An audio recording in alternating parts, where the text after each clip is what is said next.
The silver wheel does feature there, doesn't it? It's kind of, every time I've heard of her, it is Arianrhod of the silver wheel.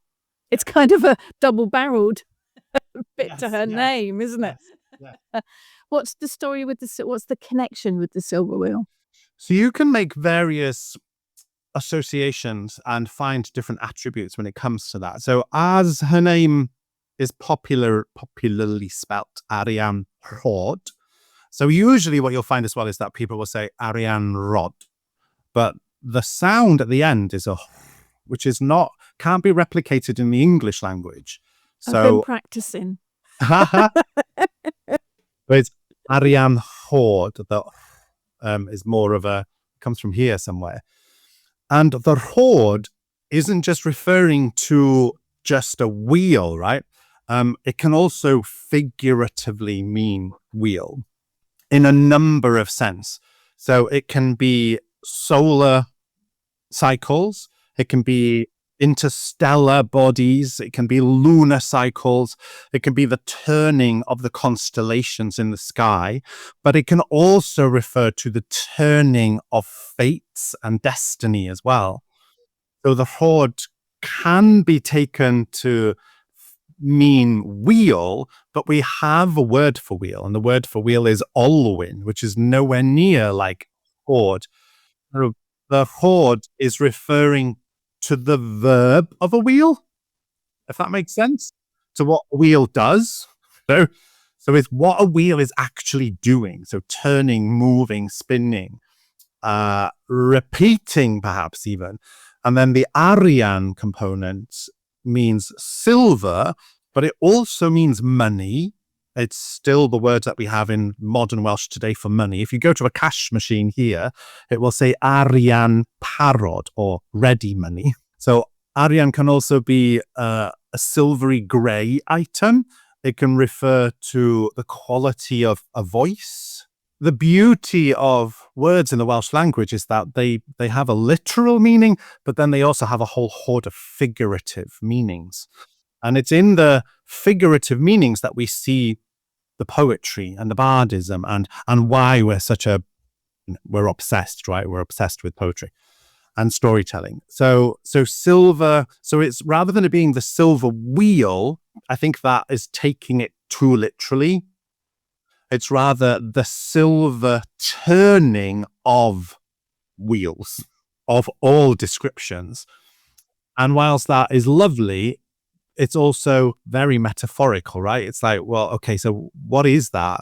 She's been associated with the moon. She's been associated with, I've gone blank now. This is what happens, see. If I've had gin the night before, my English brain fails me the next morning. And the danger is, Rachel, as I go into Wenglish, and ain't nobody won that. So she's associated with the moon. She's associated with a corona borealis. That was the word I was looking for. The northern crown, and those celestial bodies that are, of course, having a direct effect on our planet. The concept of the silver wheel is still there. It's still there, and I appreciate it very much as well, because it provides more beauty and inspiration and magic into what was already a very magical, inspirational name. And again, I think it sounds like I'm a broken record, but I think that shows the tenacity of these spirits to be inherently alive, in that they can change and the meanings can change depending on the person, the time, or the society that's connecting with them. So I still rather love the silver wheel, but what her name means in the other spelling is completely different.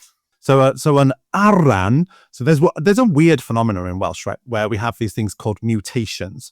So certain words will lose the first letter, or the first letter will change to a different sound, depending on its context in a sentence, or if there's a definite article in front of it. And it's evident from the name Aranrhod that at one point there must have been a definite article, because the Aran components can be seen in our mountains and in other elements of our landscape. But they're mutations. They've mutated from this word garan. And garan, in its totality, so with a definite article, it would lose the G, right? So a garan is an axle. So, and you're like, axle? And I remember reading Ivor Williams's description and interpretation of this when I was, in my 30s by this point. Quite a lot of time of exploring these deities had gone by, which again is testament to the fact that we're constantly learning, stuff. And I looked and I thought, Ivor Williams, what the hell are you going on about? An axle? And well, that's the least romantic description of goddess I've ever heard in my life. Turning, moving, spinning, axle. But then I stopped and hold on a second. This is quite profound. So then I started looking at how axles work. I knew my car had an axle, but come off it. Have you seen my nails? I don't go under it. Yeah, nobody wants to be doing that. Someone else say, "Oh, your axle has gone." Oh, okay. That's going to be expensive. Yes, that's it. That's the only reference. It's going to be expensive. But then when I looked at the function of an axle, I'm like, oh, this is quite interesting, actually. An axle not only stabilizes the spinning of wheels, whether literally or metaphorically, but is also that still point at the center of that power, of that dynamic. And then I came across things like, the Dharma chakra in Eastern philosophies, and that the axle is important there. And the one thing that struck me as really beautiful and indicative of how axles may have had a sacred function even in Celtic or British culture is that not the old English word, but an older English term for an axle is an axle tree. And that connects it to trees, right? So that excites the druid in me, of course, because you can imagine, I'm like, oh my gosh, So I started looking into the function of axles and then how axles are prevalent in other spiritualities and world religions, and they are. And in Celtic tradition, we're obsessed with trees, right? And our sacred symbol is the Triskele, which is that on my neck. I don't know how clearly people can see that. And of course, the axle of this Triskele is right there in the middle, causing the equilibrium of the outer wheels to spin in unison.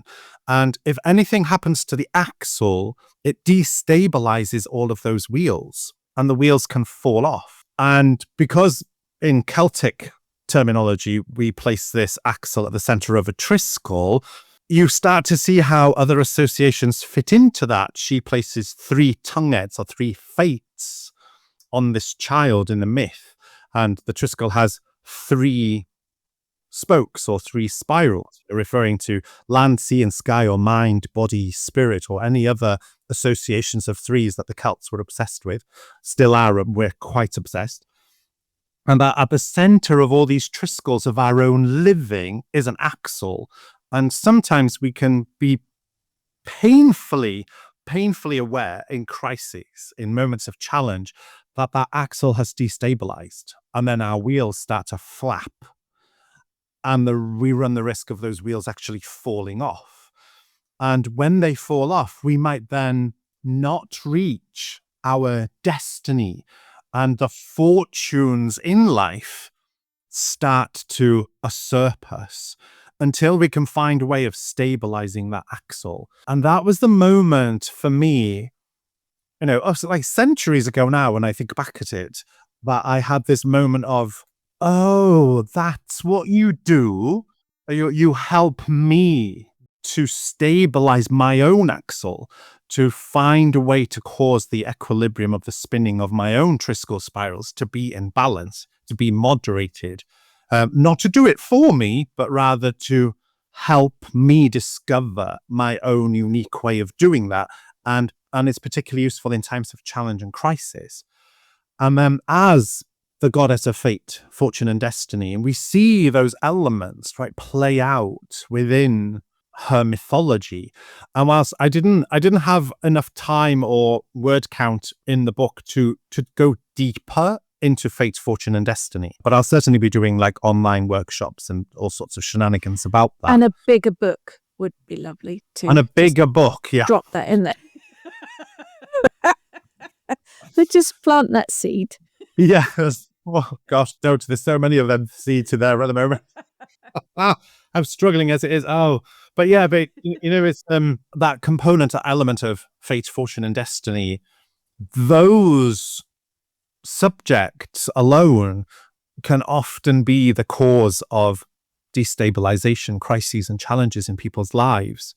When we feel that something has happened that shouldn't have happened to us, or we've not been able to attain a certain aspiration or a certain dream or wish, and these elements of this complexity of how fate, fortune, and destiny are held by this axle, and they're spinning in unison. And the axle is Aranrhod. She's the one at the center who, as we see in the myth, has already placed that fate upon us.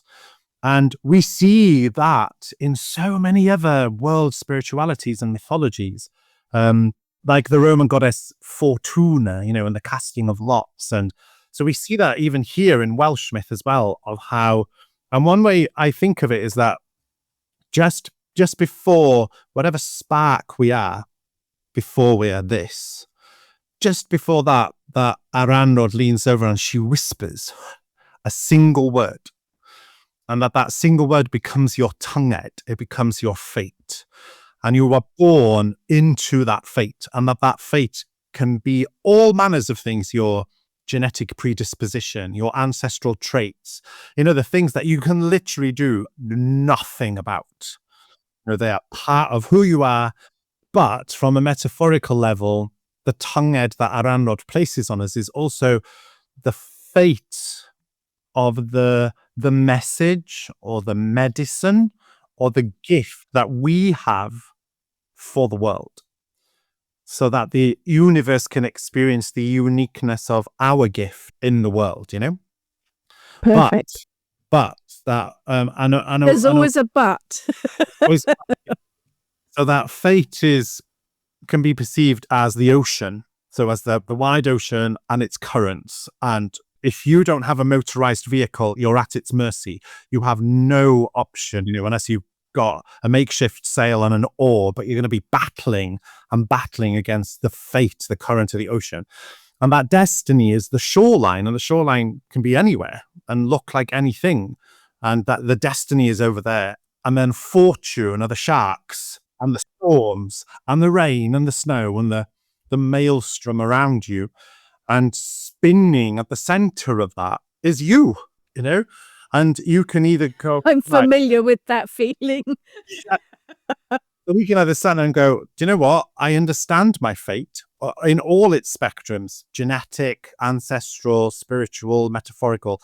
Like, okay, I understand my fate, but the destiny is malleable. How I get there, and I hasten to add that perhaps some people, they don't get there. Some people might never reach that destination, and because fortune gets in the way, right? I mean, we're all distracted. My God, there are days where I hide under my quilt with a kilogram bar of Galaxy chocolate. Other brands are available.